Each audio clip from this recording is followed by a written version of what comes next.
आज के इस वीडियो में हम बात करेंगे उत्तर प्रदेश पुलिस रिक्रूटमेंट जो कि फ्रेंड्स यहाँ पर जारी की गई है उत्तर प्रदेश पुलिस में। इसके लिए ऑनलाइन अप्लाई कर सकते हैं 27 दिसंबर 2023 से। एप्लीकेशन फीस आपको यहाँ पर दी गई है और आपको एज में भी छूट मिल गई है 3 साल की, जिसमें मिनिमम एज है 18 साल, मैक्सिमम एज है मेल कैंडिडेट के लिए 25 साल और फीमेल के लिए 28 साल। अगर आप यहाँ पर इसका देखिए नोटिफिकेशन चेक करते हैं जो कि 26 दिसंबर 2023 को जारी हुआ है, तो आपसे यहाँ पर कहा गया है कि अधिकतम आयु सीमा में 3 वर्ष की छूट सभी श्रेणी के अभ्यर्थियों को यहां पर दी गई है। तो 23 दिसंबर को जो फ्रेंड्स नोटिफिकेशन जारी हुआ था उसमें अब संशोधन कर दिया गया है। 18 से 25 साल मेल कैंडिडेट और 18 से 28 साल फीमेल कैंडिडेट अब इसमें ऑनलाइन आवेदन कर सकते हैं। तो इस वैकेंसी से रिलेटेड जानकारी आप jobrasa.com पर जाकर चेकआउट कर सकते हैं। 10+2 पास आउट होना आपका जरूरी है और ऑल इंडिया कैंडिडेट यहां पर अप्लाई कर सकते हैं। बात फ्रेंड्स, आप इस पोर्टल पर आएंगे जो कि उत्तर प्रदेश पुलिस कांस्टेबल का ऑनलाइन फॉर्म आपका यहां पर स्टार्ट हो गया है, जिसके लिए आपको फ्रेंड्स यहां पर मल्टीपल ऑप्शंस मिल जाते हैं, इंपोर्टेंट डेट्स मिल जाती हैं, वैकेंसीज मिल जाती है, हाउ टू अप्लाई का सेक्शन आपको मिल जाता है। यहाँ पर देखिए अप्लाई ऑनलाइन का ऑप्शन है, आप इस ऑप्शन पर क्लिक करेंगे। अब यहाँ पर आपको कुछ बेसिक जानकारी फिल करनी है, जिसमें सबसे पहले आप यहाँ पर एंटर करेंगे फर्स्ट नेम। इसके बाद अगर आपका लास्ट नेम है तो आप लास्ट नेम दे सकते हैं, नहीं है तो आप इसे ब्लैंक छोड़ सकते हैं। यहाँ पर फ्रेंड्स आपको एंटर करना होगा आपका पूरा नाम। इसके बाद है आपका DOB means date of birth, और ये ध्यान रखिएगा डेट ऑफ बर्थ में अब आपको 3 साल की अपर एज में छूट मिल गई है। तो 18 से 25 साल है मेल कैंडिडेट, 18 से 28 साल है फीमेल कैंडिडेट। इसके लिए फ्रेंड्स जो रिलैक्सेशन का नोटिस है ये फ्रेंड्स इसकी वेबसाइट पर भी जारी कर दिया गया है। तो आप यहाँ पर देखिए जो आपको नोटिस दिया गया है वो आप यहाँ पर चेक कर सकते हैं, और इससे रिलेटेड जानकारी मैंने आपको पहले ही प्रोवाइड की हुई है। तो आपका जो भी डेट ऑफ बर्थ है आप यहाँ पर इस कैलेंडर के माध्यम से सेलेक्ट कर सकते हैं। यहाँ पर डेट ऑफ बर्थ सेलेक्ट करने के बाद आपको फ्रेंड्स आपका फादर नेम और मदर नेम एंटर करना है, आपका जेंडर आपको सेलेक्ट करना है, आपका 10 डिजिट का मोबाइल नंबर आपको 2 बार देना है, आपकी मेल आईडी आपको यहाँ पर देनी है, और उसके बाद नेशनलिटी सेलेक्ट करनी है। अगर आप उत्तर प्रदेश के निवासी हैं तो आप यस कर सकते हैं, और इसके बाद फ्रेंड्स यहाँ पर आपकी कैटेगरी आपको यहाँ पर मल्टीपल ऑप्शंस मिल जाएंगे। अगर आप SC ST OBC EWS DFF या फ्रेंड्स ESM का अगर आप यहाँ पर बेनिफिट लेना चाहते हैं, मतलब आप इन कैटेगरी से बिलोंग करते हैं, तो आप यस करेंगे। अगर आप जनरल से आते हैं तो आप सिंपली नो कर सकते हैं और कैटेगरी जनरल आप सेलेक्ट कर सकते हैं। और ये ध्यान रखिए अगर आप यूपी के निवासी नहीं है और आप यहाँ पर नो करते हैं तो डोमिसाइल स्टेट आपको सेलेक्ट करना है, और उसके बाद जो कैटेगरी है वो ऑटोमेटिक आपकी जनरल ही यहाँ पर रहेगी। पर अगर आप रिजर्व कैंडिडेट है उस कंडीशन में आप यस करेंगे, और यहाँ से आपको यस करने के बाद अब आपको सबसे पहले देना है मूल निवास। तो मूल निवास किसने ये इशू किया है? डिस्ट्रिक्ट मजिस्ट्रेट ने, एडिशनल डिस्ट्रिक्ट मजिस्ट्रेट ने, सब डिविजनल मजिस्ट्रेट ने, तहसीलदार ने। जो मूल निवास प्रमाण पत्र है वो उसकी तारीख कितनी है, मतलब कब ये इशू हुआ है, आप उसकी जानकारी यहाँ पर प्रोवाइड कर सकते हैं, जो भी आपकी तारीख आपके मूल निवास पर अंकित है। इसके बाद डोमिसाइल सर्टिफिकेट नंबर आपको देना है, और किस जनपद से ये जारी हुआ है वो जानकारी आपको देनी होगी। तो यहाँ पर देखिए जो भी जानकारी है ये सिर्फ मैं सैंपल के तौर पर दे रहा हूँ, आपको आपकी एक्चुअल जानकारी देनी होगी। मूल निवास पर ही आपको सर्टिफिकेट का सीरियल नंबर मिल जाता है। इसके बाद ऐसे ही कैटेगरी ऑप्शन है, SC ST OBC कैटेगरी है तो आप OBC सेलेक्ट करें। सेम आपको यहाँ पर जानकारी प्रोवाइड करनी है। EWS है तो EWS की जानकारी देनी है।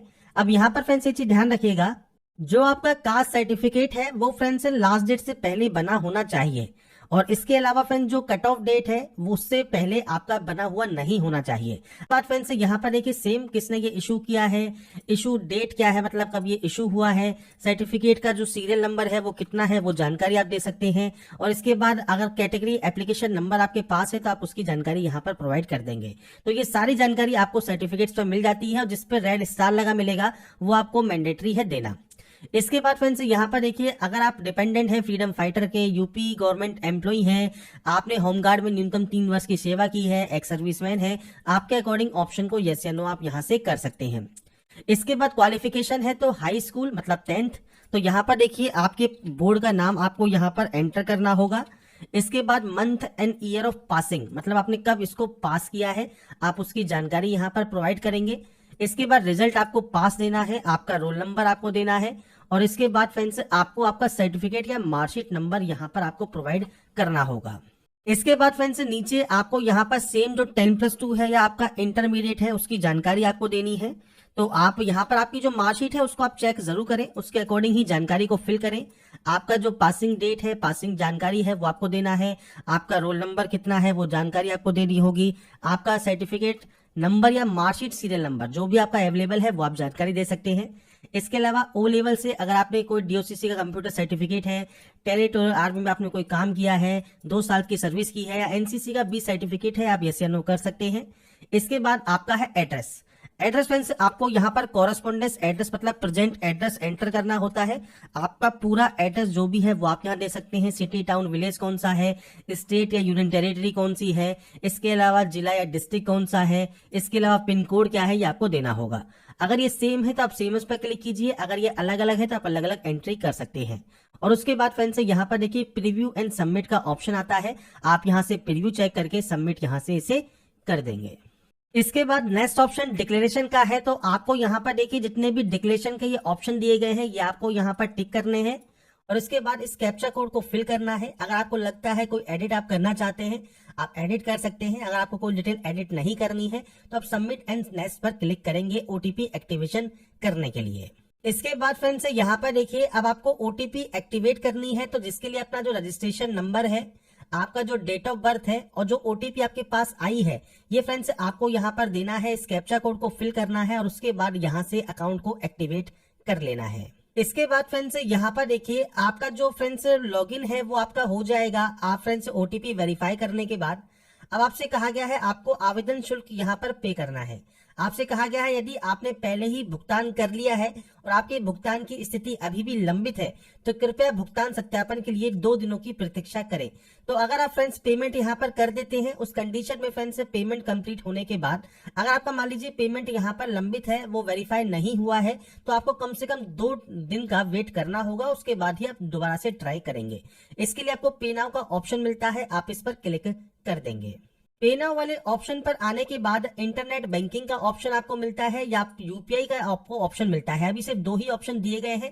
तो आप नेट बैंकिंग का यूजर अगर आप हैं तो नेट बैंकिंग कर सकते हैं, यूपीआई यूजर है तो यूपीआई सेलेक्ट कर सकते हैं। यहाँ पर आपको बैंक के ऑप्शंस मिल जाते हैं, आपको वो ऑप्शन सेलेक्ट करना है और उसके बाद पे नाउ वाले ऑप्शन पर क्लिक कर देना है। इसके बाद फ्रेंड्स यहाँ पर देखिए आप अपने पोर्टल पर लॉगिन हो जाएंगे जैसे ही आपका पेमेंट वेरीफाई होगा। यहाँ पर देखिए आपको फोटोग्राफ अपलोड करना है 20 से 50 केबी में, सिग्नेचर अपलोड करना है 5 से 20 केबी में। इसके अलावा फ्रेंड्स आपको यहाँ पर देखिए नीचे आपको आपका जो 10th का सर्टिफिकेट है वो आपको अपलोड करना होगा। आपका 10+2 का सर्टिफिकेट आपको अपलोड करना होगा। इसके अलावा फ्रेंड्स आपका कैटेगरी सर्टिफिकेट और मूल निवास प्रमाण पत्र आपका यहाँ पर अपलोड होगा। अब यहाँ पर आपसे ऊपर कहा गया है डिजी लॉकर के माध्यम से आप प्रमाण पत्र अपलोड करने का लिंक शीघ्र ही उपलब्ध होगा। अभी जो लिंक है वो अपलोड करने का सर्टिफिकेट डिजी लॉकर के माध्यम से यहाँ पर अवेलेबल नहीं है। तो यहाँ पर फ्रेंड्स आप चाहें तो अभी वेट कर सकते हैं डिजी लॉकर के माध्यम से अगर आप प्रमाण पत्र अपलोड करना चाहते हैं तो। बाकी फ्रेंड्स यहाँ पर आप चाहें तो ब्राउज पर क्लिक करके आपकी जो स्कैन फाइल है वो भी आप यहाँ पर अपलोड कर सकते हैं। तो आपको फ्रेंड्स आपके अकॉर्डिंग यहाँ पर ध्यान रखना है कि आप चाहें तो यहाँ पर फ्रेंड्स आपका जो डॉक्यूमेंट्स है वो आप चाहे खुद भी अपलोड कर सकते हैं स्कैन करने के बाद, आप चाहे तो डिजी लॉकर के माध्यम से भी कर सकते हैं। दोनों ही ऑप्शन होते हैं, पर अभी क्योंकि फॉर्म स्टार्ट हुआ है तो डिजी लॉकर का ऑप्शन आपको यहाँ पर नहीं दिया गया है। ये फिल करने के बाद आप यहाँ पर देखिए आपको ऑप्शन मिलता है फाइनल सबमिट एंड नेक्स्ट का, आप इस ऑप्शन पर क्लिक कर देंगे। साइज वगैरह आपको यहाँ पर दिए गए हैं, आप चेक कर ले और साइज के अकॉर्डिंग ही आप यहाँ पर जो है नेक्स्ट स्टेप पर क्लिक करेंगे। इसके बाद देखिए फ्रेंड्स आपका जो फॉर्म है वो यहाँ पर सबमिट हो गया होगा और सबमिट होने के बाद आपको यहाँ पर प्रिंट एप्लीकेशन का ऑप्शन मिलता है जहां से अपना प्रिंट आउट आप सेव करके अपने पास रख सकते हैं फ्यूचर यूज के लिए, फ्यूचर रेफरेंस के लिए।